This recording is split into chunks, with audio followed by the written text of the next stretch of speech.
नमस्ते, मैं प्राध्यापक रेवन्नाथ Kardile, SSPMS junior college Shivajinagar Pune. आज की इस तासिका में हम लोग पाठ नंबर 4 आदर्श बदला, लेखक सुदर्शन जी, इस कहानी का अध्ययन करेंगे। प्रस्तुत कहानी में बदला इस शब्द को अलग ढंग से लेखक ने व्याख्यायित किया है। यही बदला मनुष्य के जीवन में उत्पन्न हिंसा को परिवर्तित करके जीवन में सम्मान प्राप्त कर देता है, वही आदर्श बदला कहलाता है। प्रस्तुत पाठ में बैजू बावरा अपने पिताजी के खून का बदला तानसेन को संगीत प्रतियोगिता में हराकर एक आदर्श बदला लेता है। तानसेन से बैजू बावरा किस प्रकार आदर्श बदला लेता है, इसका अध्ययन हम लोग करेंगे। पाठ का नाम है आदर्श बदला, लेखक सुदर्शन। सबसे पहले लेखक का परिचय देखते हैं। सुदर्शन जी का जन्म 29 मई 1895 को सियालकोट, अब पाकिस्तान में है, वहां हुआ। आपका वास्तविक नाम बद्रीनाथ है। आपने प्रेमचंद की लेखन परंपरा को आगे बढ़ाया है। साहित्य को लेकर आपका दृष्टिकोण सुधारवादी रहा। आपकी रचनाएं आदर्शोन्मुख यथार्थवाद को रेखांकित करती है। साहित्य सृजन के अतिरिक्त आपने हिंदी फिल्मों की पटकथाएं और गीत भी लिखे। हार की जीत आपकी कहानियां घटना प्रधान है। रचनाओं में प्रयुक्त मुहावरे आपकी साहित्यिक भाषा को जीवंतता और कथ्य को प्रखरता प्रदान करते हैं। आपका निधन 9 मार्च 1967 में हुआ। आपकी प्रमुख कृतियां कहानी संग्रह पुष्पलता, सुदर्शन सुधा, तीर्थयात्रा, पनघट, साइकिल की सवारी, परिवर्तन, पत्थरों का सौदागर, सच का सौदा, अंधकार, नाटक सिकंदर, भाग्यचक्र, उपन्यास भागवती, प्रहसन, ऑनररी मैजिस्ट्रेट आदि। विधा परिचय। कहानी के तत्व 6 हैं। 1 कथा वस्तु, 2 चरित्र चित्रण, 3 संवाद, 4 देशकाल या वातावरण, 5 उद्देश्य और 6 शैली। विधा परिचय। कहानी भारतीय साहित्य की प्राचीन विधा है। कहानी जीवन का मार्गदर्शन करती है, जीवन के प्रसंगों को उद्घाटित करती है, मन को बहलाती है। सरल सीधी भाषा, मुहावरों का प्रयोग कहानी में हमेशा होता है। पाठ परिचय। प्रस्तुत पाठ में लेखक ने बदला शब्द को अलग ढंग से व्याख्यायित करने का प्रयास किया है। यदि वह बदला किसी के मन में उत्पन्न हिंसा को समाप्त कर उसे जीवन का सम्मान करने की सीख देता है, तो वह आदर्श बदला कहलाता है। बचपन में बैजू अपने पिता को भजन गाने के कारण तानसेन की क्रूरता का शिकार होता हुआ देखता है, परंतु वही बैजू तानसेन को संगीत प्रतियोगिता में पराजित कर उसे जीवन दान देता है और संगीत का सच्चा साधक सिद्ध होता है। कलाकार को अपनी कला पर अहंकार नहीं करना चाहिए। कला का सम्मान करना कलाकार का परम कर्तव्य होता है। सबसे पहले हम इस कहानी के पात्रों का परिचय देखते हैं। नंबर 1 बैजू बावरा, यह इस कहानी का मुख्य पात्र है। उसके बाद बादशाह अकबर, तानसेन, स्वामी हरिदास। अब कहानी को हम आरंभ करते हैं। संक्षिप्त में पूरी जो कहानी है वो देखते हैं। प्रभात का समय था। आसमान से बरसती हुई प्रकाश की किरणें संसार पर नवी जीवन की वर्षा कर रही थी। फूल झूम रहे थे, पक्षी मीठे गीत गा रहे थे, चारों तरफ खुशियां झूमती थी। इतने में साधुओं की मंडली आगरा शहर में दाखिल हुई। प्रभात काल का वातावरण है। साधु गीत गाते हुए, कोई ऊंचे स्वर में तो कोई मुंह में गुनगुनाते हुए जा रहे थे। ये अपने राग में मगन थे कि सिपाहियों ने आकर उन्हें घेर लिया और हथकड़ियां लगाकर अकबर बादशाह के दरबार में ले गए। निष्ठुर नियम। यह वह समय था जब भारत में अकबर का प्रभाव था और उसके मशहूर रागी तानसेन ने यह कानून बनवा दिया था कि जो आदमी राग विद्या में उसकी बराबरी न कर सके वह आगरे की सीमा में गीत न गाए। वह उस नियम से अनजान है। साधु गीत गाते हुए जा रहे हैं।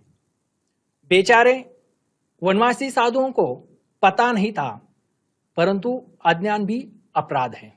मुकदमा दरबार में पेश हुआ। तानसेन ने राग विद्या के कुछ प्रश्न किए। साधु उत्तर में मुंह ताकने लगे। 10 साल के बच्चों को छोड़कर सबको मृत्युदंड की सजा सुनाई जाती है। 10 साल का बच्चा बैजू की तो दुनिया ही उजड़ जाती है। बदले की भावना। बच्चा रोता हुआ आगरे के बाजारों से निकला और जंगल में जाकर अपनी कुटिया में रोने तड़पने लगा। वह बार बार पुकारता था, बाबा तू कहाँ है? अब कौन मुझे प्यार करेगा? कौन मुझे कहानियां सुनाएगा? लोग आगरे की तारीफ करते हैं, लेकिन इसने मुझे बर्बाद कर दिया। इन्हीं विचारों में डूबा बच्चा देर तक रोता रहा। इतने में खड़ाऊ पहने हुए, हाथ में माला लिए हुए, राम नाम का जप करते हुए बाबा हरिदास कुटिया के अंदर आए और बोले, बेटा शांति करो, शांति करो। बैजू बोला, महाराज तानसेन ने मुझे बर्बाद कर दिया। उसने मेरा संसार सुना कर दिया। अब मुझे बदले की भूख है। अब मुझे प्रतिकार की प्यास है। मेरी प्यास बुझाइए। हरिदास जी ने कहा, मैं तुझे वह हथियार दूंगा जिससे तू अपने पिता की मौत का बदला ले सकेगा। उसके लिए 12 बरस की कठोर भयंकर तपस्या करने के लिए बैजू को कहा। कठोर तपस्या। ऊपर की घटना को 12 बरस बीत गए थे। बैजू अब जवान हो गया था, राग विद्या प्राप्त कर चुका था। उसके स्वर में जादू था और तान में आश्चर्यमय मोहिनी थी। गाता तो पत्थर भी पिघल जाते थे, पंछी तक मुग्ध हो जाते थे। लोग सुनते थे और झूमते थे तथा वाह वाह करते थे। उसका गीत सुनकर हवा रुक जाती थी। एक वातावरण निर्माण हो जाता था। प्रतिज्ञा। एक दिन हरिदास ने बैजू से कहा, बैजू मेरे पास जो कुछ था वह सब कुछ तुम्हें दे चुका हूं। अब तू पूर्ण गंधर्व हो गया है। बैजू ने कहा, महाराज आपका उपकार जन्म भर सर से न उतरेगा। हरिदास ने उसे प्रतिज्ञा करने के लिए कहा कि मैं इस विद्या से किसी को हानि नहीं पहुंचाऊंगा। यह शब्द सुनकर बैजू का लहू सूख गया। उसके पैर लड़खड़ाने लगे। 12 वर्ष की तपस्या पर एक क्षण में पानी फिर गया। प्रतिहिंसा की छुरी हाथ आई तो गुरु ने प्रतिज्ञा लेकर कूद कर दी। कूद करने ने बिना धार की होना। गुरु गुरु था, शिष्य शिष्य था। शिष्य गुरु से विवाद नहीं करता। बैजू का नगर पर जादू। कुछ दिन बाद एक सुंदर नवयुवक साधु आगरे के बाजारों में गाता हुआ जा रहा था। लोगों ने समझा इसकी भी मौत आ गई है। लोग उसके पास जाते और गायन सुनकर मुग्ध होते थे। दम के दम में यह समाचार नगर में जंगल की आग की तरह फैल गए कि एक साधु रागी आया है, बाजारों में गा रहा है। सिपाही भी हथकड़ियां लेकर आए, पकड़ने के लिए साधु की ओर दौड़ पड़े, परंतु पास आते ही रंग पलट गया। साधु के मुखमंडल से तेज की किरणें फूट रही थी, जिसमें जादू था, मोहिनी थी और मुग्ध करने की शक्ति थी। हाथों में हथकड़ियां थामे वे भी गीत सुनने लगे। मुग्ध जन समुदाय चलता गया। गीत सुनता हुआ कारवा कब तानसेन के घर के सामने पहुंच गया पता ही नहीं चला। लोगों ने देखा तो दुख और पश्चाताप से हाथ मलने लगे। साधु अज्ञान में ही मौत के द्वार पर आ पहुंचा था और सभी लोगों को लेकर उस द्वार पर पहुंचा था। रीति की सूचना। भोली भाली चिड़िया अपने आप अजगर के मुंह में आ फंसी थी और अजगर के दिल में जरा भी दया नहीं थी। गान विद्या में मुग्ध आगरावासी नवयुवक को नगर के रीति की सूचना दे नहीं सके। शर्त की मंजूरी। तानसेन बाहर निकला। इसी समय सिपाहियों को हथकड़ियों का ध्यान आया। झंकारते हुए आगे बढ़े और उन्होंने नवयुवक साधु के हाथों में हथकड़ियां पहना दी। बैजू तानसेन से प्रतियोगिता करना चाहता था। दरबार की ओर से शर्तें सुनाई गई।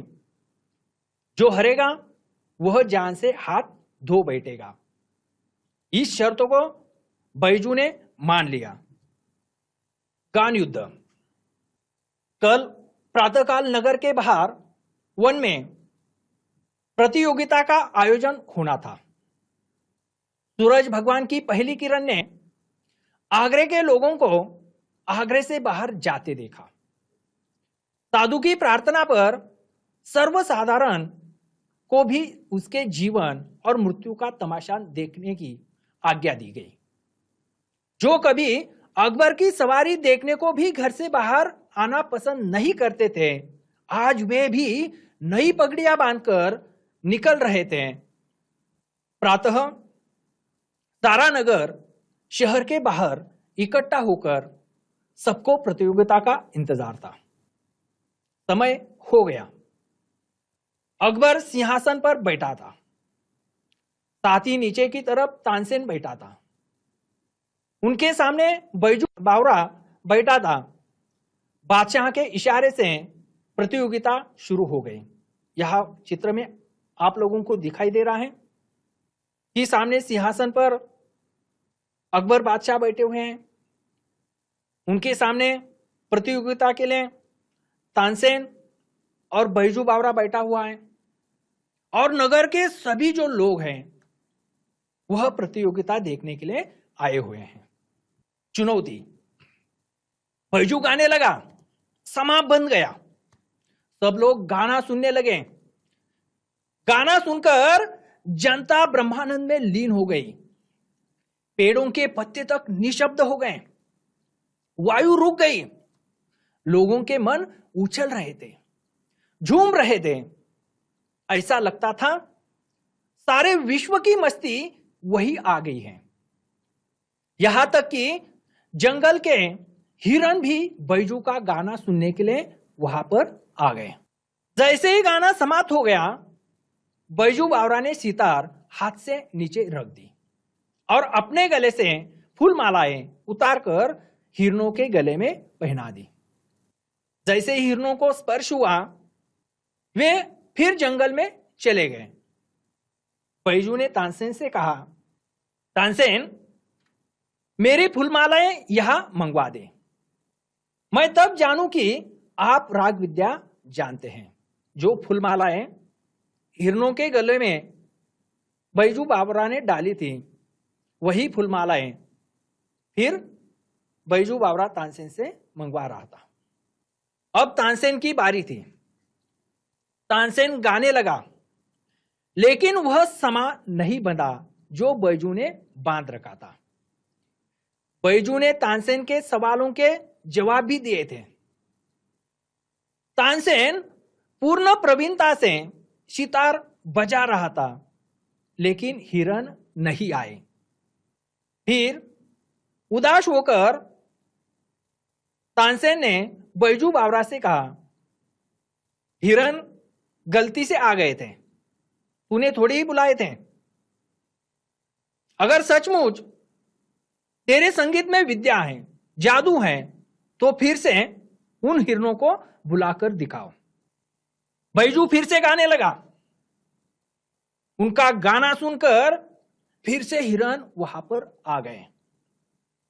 लोग बैजू की जय जयकार करने लगे। तानसेन की आंखों के सामने अब मौत नाचने लगी। यह पसीना पसीना हो गया।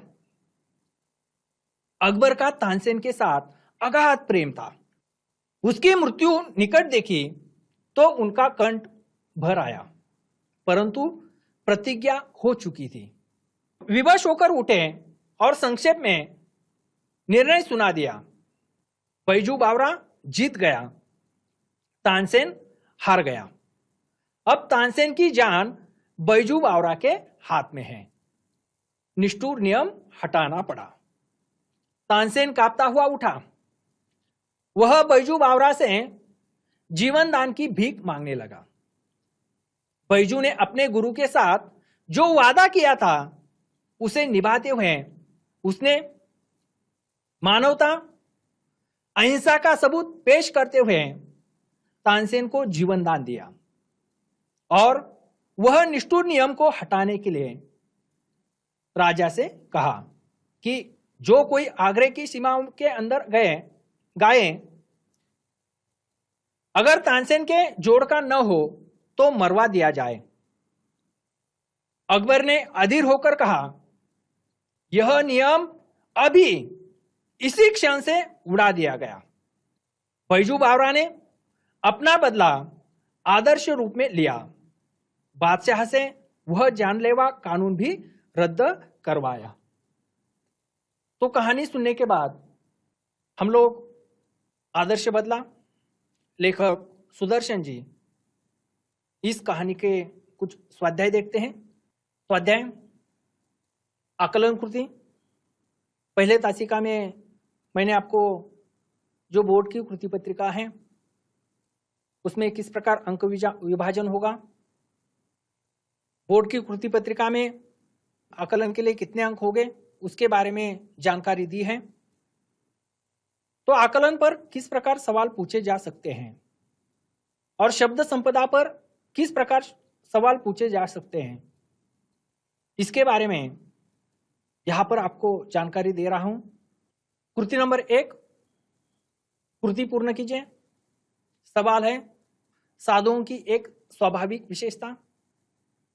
जवाब है, साधुओं की स्वाभाविक विशेषता एक स्थान से दूसरे स्थान पर जाते रहना और भजन तथा भक्ति गीत गाते बजाते रहना। दूसरा सवाल, आकलन में आगरा शहर का प्रभातकालीन वातावरण। जवाब, आगरा शहर में प्रभात के समय आसमान से बरसती हुई प्रकाश की किरणें संसार पर नवीन जीवन की वर्षा कर रही थी। 12 घंटों के लगातार संग्राम के बाद प्रकाश ने अंधेरे पर विजय पाई थी। इस खुशी में फूल झूम रहे थे, पक्षी मीठे गीत गा रहे थे, पेड़ों की शाखाएं खेलती थी और पत्ते तालियां बजाते थे। चारों तरफ खुशियां झूमती थी, चारों तरफ गीत गूंजते थे। यहां पर दूसरा सवाल है, साधुओं की मंडली आगरा शहर में यह गीत गा रही थी। किताब में गीत दिया हुआ है। गीत है, सुमर सुमर भगवान को, मूर्ख मत खली छोड़ इस मन को। सुमर सुमर भगवान को, मूर्ख मत खली छोड़ इस मन को। यह आकलन कृति है। उसके बाद हर एक कृति में शब्द संपदा पर सवाल पूछा जाता है। यहां पर शब्द संपदा पर सवाल पूछा गया है कि लिंग बदलिए। पहला शब्द है साधु, जवाब है साध्वी। दूसरा शब्द नवयुवक, जवाब है नव युवती। तीसरा शब्द महाराज, जवाब है महारानी। और चौथा शब्द है दास, जवाब है दासी। दूसरा आकलन का सवाल कृति पूर्ण कीजिए। यहां पर सवाल दिया हुआ है, इसी प्रकार आकृति बोर्ड की कृति पत्रिका में आपको पूछी जा सकती है। रोता हुआ बच्चा बार बार यह पुकारता था। नीचे 4 जवाब हमें यहां पर लिखने हैं। आकृति ही निकालकर हमें उसके अंदर जवाब लिखने होते हैं। रोता हुआ बच्चा बार बार यह पुकारता था। तो चलिए इसका जवाब भी देखते हैं। रोता हुआ बच्चा बार बार यह पुकारता था, बाबा तू कहाँ है और कौन मुझे प्यार करेगा, कौन मुझे कहानियां सुनाएगा, कौन मुझे सीधा रास्ता बताएगा। इस प्रकार 4 जवाब हमें यहां पर लिखकर जो भी कृति है वह पूर्ण करनी है। आकलन कृति का अगला सवाल है, इस प्रकार की भी आकृति हमें परीक्षा में पूछी जा सकती है। परीक्षा में जिस प्रकार आकृति पूछी गई है उसी प्रकार आकृति निकालकर उसके अंदर हमें जवाब लिखने होते हैं। यहां पर सवाल पूछा गया है, बैजू बावरा के स्वर के जादू से यह होता है। बैजू बावरा के स्वर के जादू से यह होता है। तो चलिए जवाब भी देखते हैं। बैजू बावरा के स्वर के जादू से यह होता है। जवाब है नंबर 1, पत्थर तक पिघल जाते थे। नंबर 2, पशु पंछी तक मुग्ध हो जाते। नंबर 3, लोग सुनते थे और झूमते थे तथा वाह वाह करते थे। और नंबर 4, हवा रुक जाती थी। नंबर 4, हवा रुक जाती थी। अब शब्द संपदा पर अलग अलग प्रकार से किस प्रकार सवाल पूछे जा सकते हैं परीक्षा में। निम्नलिखित शब्दों के वचन बदलिए। हर एक गद्यांश हो या पद्यांश, वहां पर दूसरा जो सवाल है वह शब्द संपदा पर होता है। निम्नलिखित शब्दों के वचन बदलिए। नंबर 1 बेटा, नंबर 2 बस्ती, नंबर 3 आंख और नंबर 4 मुसीबत। जवाब, बेटा का वचन बदलकर बेटे, बस्ती वचन बदलकर शब्द बनता है बस्तियां। नंबर 3 आंख, शब्द वचन बदलकर बनता है आंखें। एक आंख अनेक आंखें। मुसीबत अनेक वचनी बहुवचनी मुसीबतें। निम्नलिखित शब्दों के विलोम शब्द लिखिए। शब्द संपदा में पर्यायवाची शब्द, विलोम शब्द, वचन बदलिए, लिंग बदलिए, शब्द युग्म। यहां पर विलोम शब्द लिखने के लिए कहा है। नंबर 1 प्रातःकाल, नंबर 2 अज्ञान, नंबर 3 श्रद्धा और नंबर 4 बाहर। प्रातःकाल का विलोम शब्द लिखना है, अज्ञान का विलोम शब्द लिखना है, श्रद्धा का विलोम शब्द लिखना है और बाहर का विलोम शब्द लिखना है। तो चलिए जवाब भी देखते हैं। प्रातःकाल का विलोम शब्द है सायंकाल। प्रातःकाल का विलोम शब्द सायंकाल। अज्ञान का विलोम शब्द है ज्ञान। अज्ञान का विलोम शब्द ज्ञान। श्रद्धा का विलोम शब्द है अंधश्रद्धा। श्रद्धा का विलोम शब्द अंधश्रद्धा। बाहर का विलोम शब्द अंदर। बाहर अंदर। निम्नलिखित शब्दों के समानार्थी शब्द लिखिए। पर्यायवाची शब्द लिखने हैं। नंबर 1 प्रवीणता, नंबर 2 सुधिहीन, नंबर 3 उपकार, नंबर 4 शिष्याना। प्रवीणता, सुधिहीन, उपकार, शिष्याना। जवाब देखते हैं। प्रवीणता का पर्यायवाची शब्द या समानार्थी शब्द है निपुणता। सुधिहीन शब्द का समानार्थी शब्द है बेहोश। उपकार का समानार्थी शब्द है एहसान। शिशियाना शब्द का समानार्थी या पर्यायवाची शब्द है लज्जित। अभिव्यक्ति के सवाल यानी स्वमत का सवाल परीक्षा में पूछा जाता है, 2 अंक के लिए। मनुष्य जीवन में अहिंसा का महत्व, इस विषय पर अपने विचार लिखिए। यहां पर अपने जो विचार हैं वह लिखने होते हैं।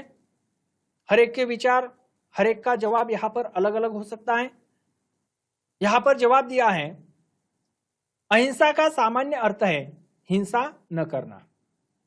इसका व्यापक अर्थ है किसी भी प्राणी को तन, मन, कर्म, वाणी और विचार से किसी भी प्रकार का नुकसान न पहुंचाना। मन में किसी का अहित न सोचना, किसी भला बुरा कहकर नुकसान न पहुंचाना।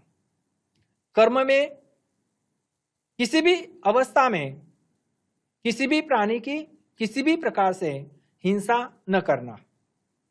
जैन धर्म हिंदू धर्म के साथ सभी धर्मों में अहिंसा का बड़ा महत्व है।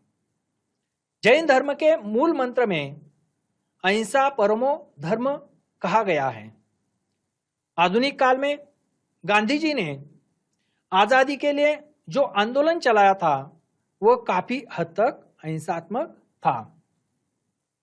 तो इस प्रकार इस पाठ के कुछ स्वाध्याय, आकलन के कुछ सवाल, शब्द संपदा के कुछ सवाल और अभिव्यक्ति के कुछ सवालों का हम लोगों ने अध्ययन किया है। तो इस प्रकार आज हम लोगों ने आदर्श बदला, लेखक सुदर्शन जी, इस कहानी का अध्ययन किया है। धन्यवाद।